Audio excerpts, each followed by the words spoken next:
相信啊，咱的钱都要看好。来看这个故事，屏东一位经济状况真好的美容院的头家娘，伊是安怎去骗6000多万？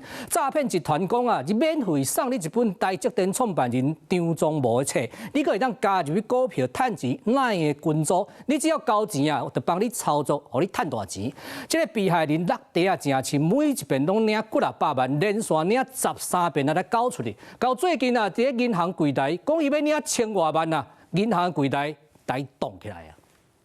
被害人买到银行提领1000多万的现金，行员发现无对当，赶紧报警。他都来跟你收钱。对。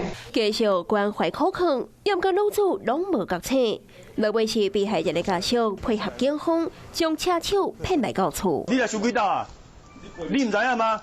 细破车手当场轰抓起来，1000几万的现金才无互拐去。 施工进程，被害人已经哄骗走6000多万。大头家刘中博免费送车，便当生电话楼主伫网络顶看到这个活动，就一波一波让一笔限制。诈骗集团用假广告骗被害人点一笔零件，怪因加入哪个群组参加投资，提供个人的资料。透过假网站，被害人哄骗家是耳啊啪啪啪。 市场的楼主就和车手约见面约13届，了6000多万。8月份的时候来我们银行要提领1460万，客人主要是说他要投资房地。市场的楼主是美容店的头家娘，红色是5金的大伯。当然，当一笔诈骗的陷阱红周期，佫险啊无法度交清。很困难，很艰辛。对这个被害人这个也不相信银行端。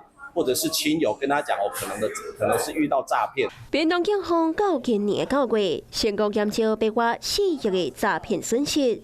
这个搁在组织美容业者和骗子看起，成功守护以辛苦业绩。